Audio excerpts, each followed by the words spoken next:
Cylinder उपलब्ध कराए गए, ये भी महिला सशक्तिकरण की दिशा में उठाया गया कदम का ही हिस्सा है, क्योंकि उन लोगों को अब तक उन्होंने कभी ईंधन देखा ही नहीं था। बरसात होती थी, लकड़ी भीगी हुई है, घर में भोजन नहीं बन पाता था। 45 लाख से अधिक परिवारों को जो एक एक घर मिला है, यह भी महिला सशक्तिकरण की दिशा में बढ़ाया गया कदम है, क्योंकि एक महिला किस स्थितियों में अपने बच्चों को टपकती हुई झोपड़ी के नीचे रखने के लिए मजबूर होती थी, आज जब उसे पक्का मकान मिला है तो उसके चेहरे की खुशी देखने लायक बनती है। ऐसे ही परंपरागत रूप से जहां पर जो व्यक्ति जहां पर अपना मकान बनाया है, झोपड़ी रखा हुआ है, प्रधानमंत्री स्वामित्व योजना के माध्यम से उन्हें उस जमीन का मालिकाना हक दिलाने की कार्रवाई पीएम स्वामित्व योजना के माध्यम से मिल रहा है। अब तक हम लोग 40 लाख से अधिक ऐसे परिवारों को इस सुविधा का लाभ उपलब्ध करवा चुके हैं उत्तर प्रदेश के अंदर,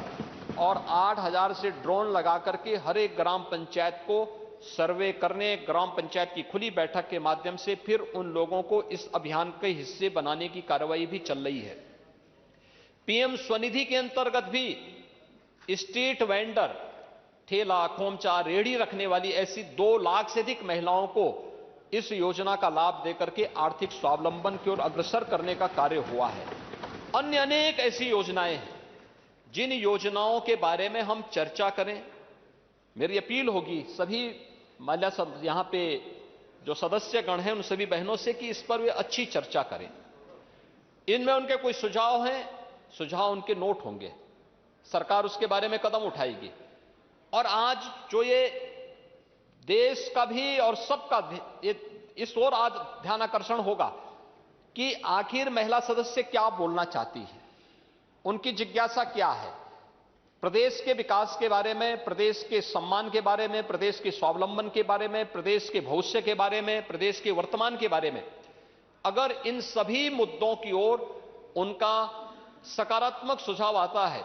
तो उस पर सरकार को कदम उठाने में भी मदद मिलेगी, और उस सकारात्मक भाव के साथ इस चर्चा को आगे बढ़ाने के लिए मेरी आपसे भी अपील होगी कि कुछ देर के लिए ही सही, लेकिन पीठासीन अधिकारी के रूप में भी कोई बहन वहां बैठ करके सदन का संचालन कुछ देर के लिए ही सही कर सके तो मुझे लगता है एक माहौल, और उस दौरान करें। और मुझे लगता है उनको आज नियमों के बंधन से मुक्त करिए, आज उनको केवल इस विषय पे बोलने दिया जाए। जो योजनाएं हैं उन योजनाओं पर, जो योजनाएं जो अन्य उनसे जुड़ी हुई, उनके क्षेत्र से जुड़ी हुई समस्याएं होंगी उन समस्याओं पर, और समय की भी बाध्यता ना हो। तो जितना बोलना चाहेंगे बोलें, दिन भर चले, दिन भर इसी पे चर्चा चले। और इसीलिए यहां पर सदन के बारे में मैंने इसी बात को कहा, क्योंकि खन्ना जी से मैंने पूछा भोजन की कोई व्यवस्था है, तो इन्होंने कहा कि मैंने कहा भी आप तो अपनी जेब में भोजन लेके चल लेते हैं, लेकिन जो दिन भर जिनको बोलना होगा उनका क्या होगा। मैंने कहा यहां भोजन की व्यवस्था करवा दें, लोग अपना बोले भी, यहां भोजन भी लें, अच्छा होगा। आपने इसके लिए अनुमति भी दी है, लेकिन आज इस पे दिन भर चर्चा हो और उसका जो निष्कर्ष होगा, मैं चाहूंगा कि अच्छे सुझाव आए, अच्छी सकारात्मक चर्चा हो, और उस सकारात्मक चर्चा को हम लोग, देखिए आरोप प्रत्यारोप हमेशा लगते हैं, आज उससे ऊपर उठ करके एक सकारात्मक दृष्टिकोण के साथ, क्योंकि ये जब प्रकाशन होगा तो उस प्रकाशन में आपका नाम जाए। विधानसभा की कार्रवाई में जो कुछ हम बोलते हैं, ये जो भी आएगा, यह यहां का एक दस्तावेज बनेगा। 5 साल, 10 साल, 15 साल, 50 साल, 100 साल के बाद जिन्हें कभी देखना होगा तो वे देख सकें, इन दस्तावेजों को उड़ेल सकें, देख सकें कि आपके द्वारा कभी क्या बोला गया है, और उसके बारे में फिर उससे कुछ प्रेरणा प्राप्त कर सकें। इसलिए एक अच्छी बहस को हम आगे बढ़ा सकेंगे। इस विश्वास के साथ मैं आपका हृदय से आभारी हूं कि आपने आज का ये दिन केवल प्रदेश की चुनी गई महिला सदस्यों को के लिए आरक्षित किया है, उन्हें दिया है, और उनसे जुड़ी हुई समस्या और प्रदेश से जुड़ी हुई अन्य महत्वपूर्ण मुद्दों पर वे लोग आज अपनी बात को यहां पर रख पाएंगी। बहुत सारी चीजें हैं जिन पर वे चर्चा भी करेंगी, अपनी बात को मजबूती के साथ रखेंगी। मैं सभी पुरुष सदस्यों से भी कहूंगा कि सामान्य दिनों में आपके शोरगुल के नीचे महिलाओं की बात दब जाती थी। आज कम से कम आप उनकी बातों को सुनने के लिए यहां पर बैठेंगे और जो भी आपको आपके लायक होगा आप उसको स्वीकार करेंगे, आपके लायक नहीं होगा तो कम से कम घर में जाकर के, अगर कहीं गलती आपके माध्यम से हुई है तो घर में जाकर के दोनों कान पकड़ करके वहां पर घर में माफी मांग करके आगे से उसमें सुधार लाएंगे, जिससे सदन की कार्रवाई को बेहतर तरीके से संचालन करने में आगे मदद मिल सके।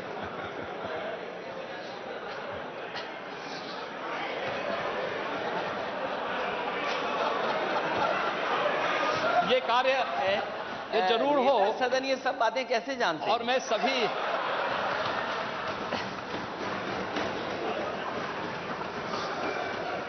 और नेता सदन के बगल वाले ने तो नहीं बताया होगा।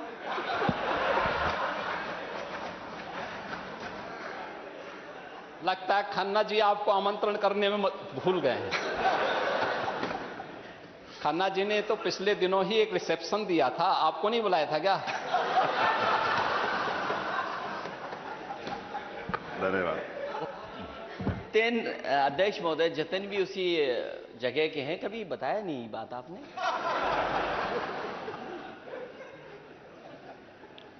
तो अध्यक्ष जी, मैं चाहूंगा कि इस बहस को एक सकारात्मक दिशा में आगे बढ़ा करके हम रोचक भी बनाएं, और क्योंकि लोगों का आज इस ओर बहुत जिज्ञासा होगी और उस सकारात्मक दिशा को हम आगे बढ़ा सकेंगे कि अच्छा होगा, अभिनंदनीय होगा, समाज के लिए प्रेरणादायी हो पाएगा और सदन की कार्रवाई को फिर इसी प्रकार के कुछ अच्छे महत्वपूर्ण मुद्दों को लेकर के जो प्रदेश के प्रत्येक नागरिक को बिना भेदभाव की सुरक्षा, उनके सम्मान और उनके स्वावलंबन से जुड़े हुए मुद्दों को हम आगे बढ़ा पाएंगे। तो यह प्रदेश के हित में भी होगा, विधायिका के भी हित में होगा और साथ साथ उत्तर प्रदेश को एक नई पहचान इस प्रकार की चर्चा परिचर्चा से मिलेगी। मैं एक बार फिर से सभी बहनों का, आज जो इस चर्चा का हिस्सा बनने जा रही हैं, उन सब का, मैं जो भी इस चर्चा में भाग लेंगे, मुझे लगता है अपनी बात को अपनी भाषा में बोलना चाहिए और जिस भी रूप में आप बोल सकती हैं उतने में बोलेंगे, बहुत अच्छा उसकी एक चर्चा को आगे बढ़ाने में मदद मिलेगी। हमें संकोच नहीं करना होगा, अपने दिन भर अपनी बात को बोलें, नियमों को आज शिथिल करते हुए, एकदम कोई वो नियम नहीं, सभी अपने दिन भर भाषण इनके चले और फिर वह प्रकाशन भी हो। अच्छा होगा इसका प्रकाशन हो और प्रकाशन होकर के फिर हम देश के पार्लियामेंट की लाइब्रेरी में भी भेजें और हर विधानसभा में भेजें, देश की हर विधानसभा के लिए भेजें कि उत्तर प्रदेश की विधानसभा में ये चर्चा हुई थी, इसको इस प्रकार के सुझाव आए हैं, उन सब पर हम चर्चा को आगे बढ़ा पाएंगे तो अच्छा होगा। मैं एक बार फिर से सभी माननीय सदस्यों को, जिन्होंने इस चर्चा को सार्थक बनाने के लिए आज अपनी उपस्थिति के माध्यम से इसको मजबूत किया, करने में अपना योगदान दे रहे हैं, उन सब का भी हृदय से धन्यवाद करता हूं और सभी महिला सदस्यों का हृदय से अभिनंदन करता हूं। धन्यवाद।